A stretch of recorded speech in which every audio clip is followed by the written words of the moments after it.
The Bohemian Club was established in 1872 in San Francisco as an exclusive club for political and intellectual figures who wanted to spend some time each year relaxing and interacting in a non-business environment.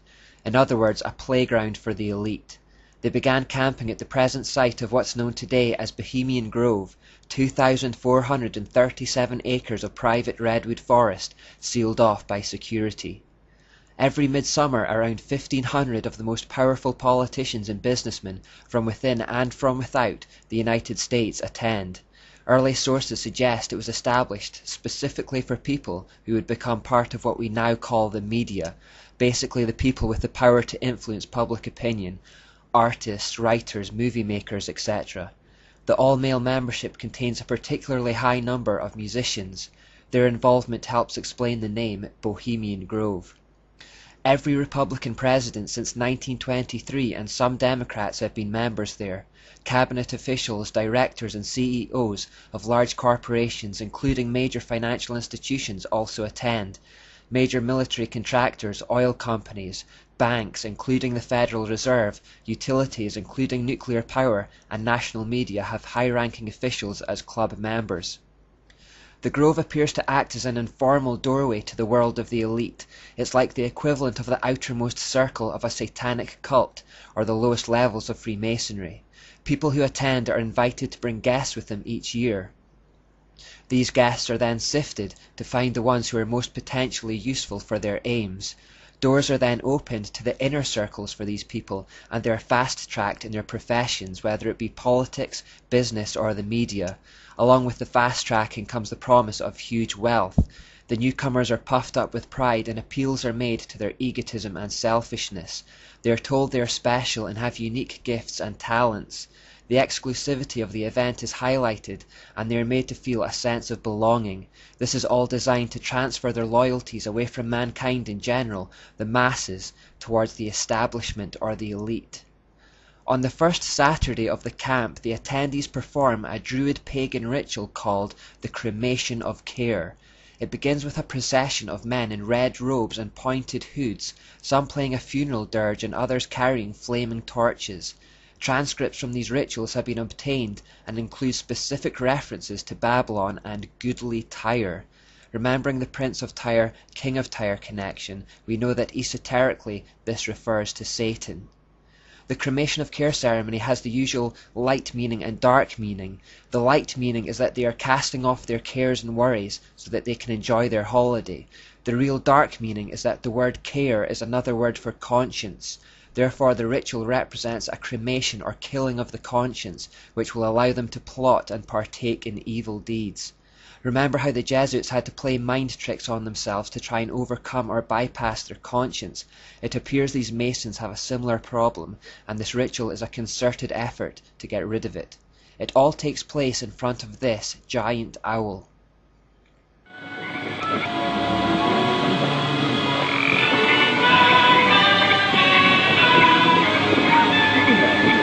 Thy malevolence which would pursue us here has lost its power under these friendly trees. So shall we burn thee once again this night, and in the flames that eat thine effigy, we shall read the sign, Midsummer sets us free. Ye shall burn me once again.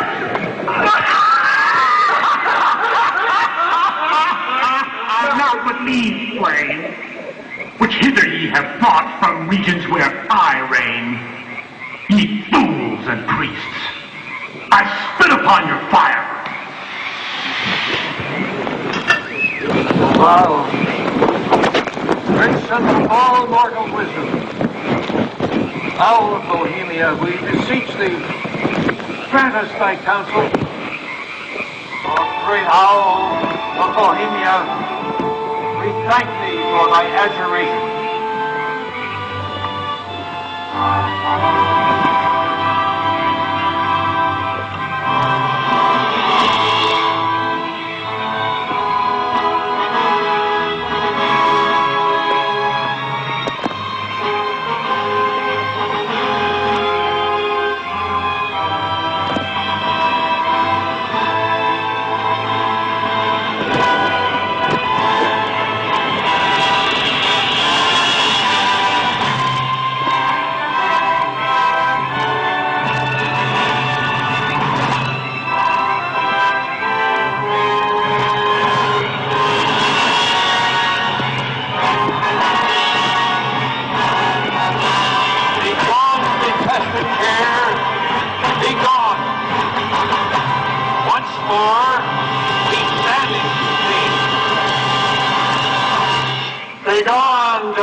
will of thee. Begone, old care, and all the winds make merry with thy ducks. Hail, fellowship's eternal flame. Once again, midsummer sets us free.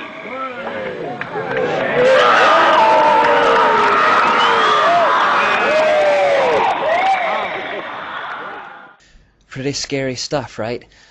But this is what the elite call a good time on their holidays. Now, most accounts suggest that this owl is the form of Baal called Molech. He is mentioned in the Bible as one who demands child sacrifice and fire. However, the owl imagery aligns it more with Lilith, Athena, or Asherah, the goddess in other words. I could be wrong, but it seems more likely that this is an idol for her. Ultimately, it doesn't really matter, as both are just facets of Satan.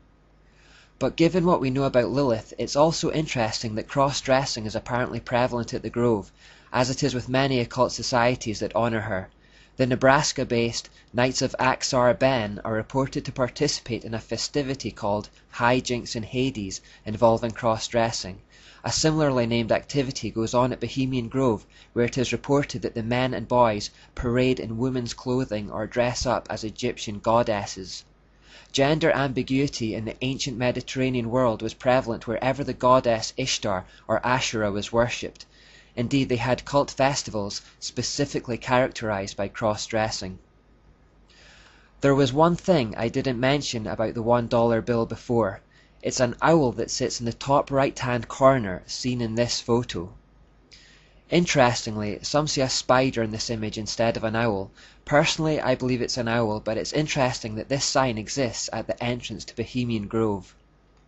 It reads, "Weaving spiders come not here," and so we have a sign here that combines both the owl and the spider.